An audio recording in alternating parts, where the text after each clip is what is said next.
So mga mami, mga kaibigan, mag-ano po tayo ngayon? Magpaksiw po tayo ng agay. Ay, sorry. Magpaksiw po tayo ngayon ng ano, yung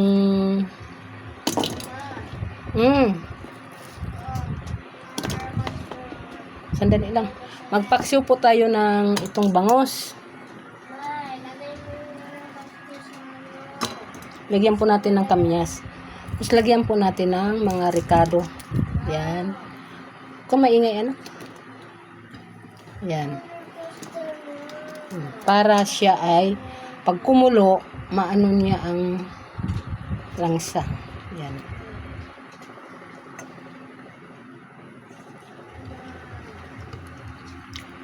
Paksiw to na bangos.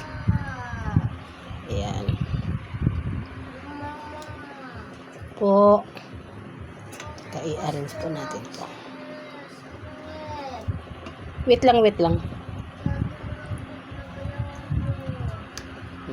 Yan. Tapos, lagyan po natin ng mga ricado din sa ibabaw. Kamyas po ang gamit natin kasi masarap po ang kamyas.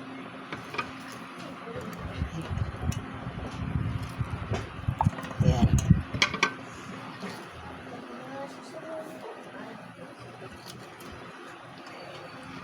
Tapos, lagyan po natin ng sili. Saka yung mga ricado po sa ibabaw. May luya na po yan. Saka bawang. Saka sibuyas. Para po ay mawala po yung langsa.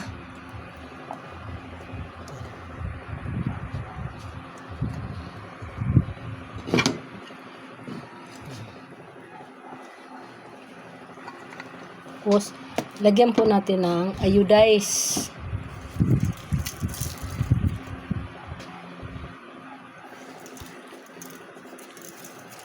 Ayan. Tapos, lagyan po natin ng seasoning.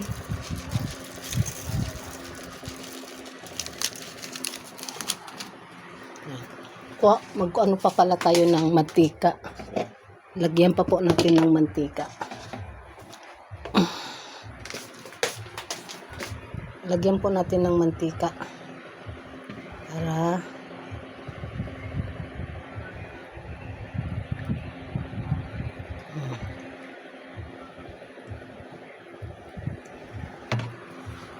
okay.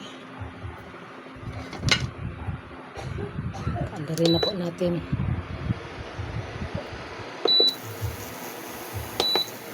Yan. Ito na po siya. Tapos, lagyan po natin ng kunting suka para kunti lang po. Kasi mayroon na siyang ano, yung lagyan natin ng kunting tubig para siya ay malambot. Malambutin po natin yan. Yan. Okay na. So, ayan na po siya mga mami, mga kaibigan. Siguro. Takpan na po natin siya. Pinaksiw po na bangos. Na po siya mga kaibigan. So, takpan na po natin siya para ay maluto na. Ayan. Tinakpan na po natin siya. Antayin na lang po natin mamaya. Ito na po mga mami, tikman po natin to kung ano. Marami pa po siyang sabaw. Tikman lang po natin ang laan niya kung tama na po sa timpla. Tama na sa timpla. Sarap. Kaya takpan natin ulit.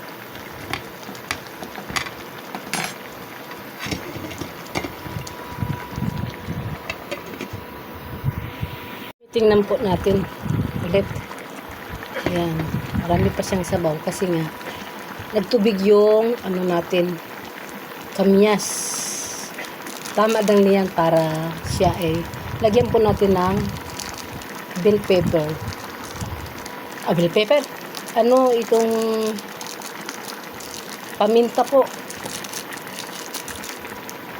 Lagyan po natin ng paminta na buo. Ayan.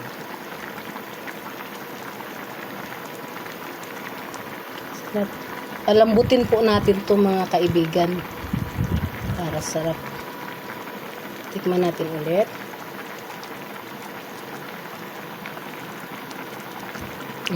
Sarap.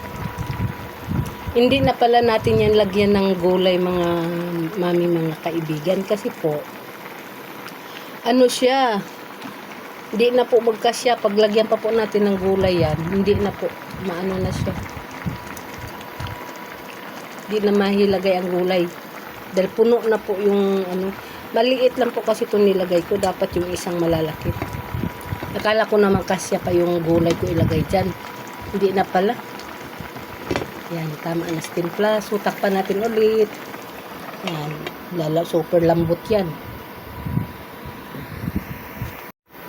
So, mga mami, ito na po, luto na po siya. Ayan, luto na po siya. Pwede na, usok.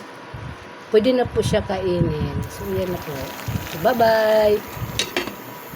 So, bye-bye po, mga mami, mga kaibigan. Maraming salamat po sa mga nag-subscribe. Bye-bye.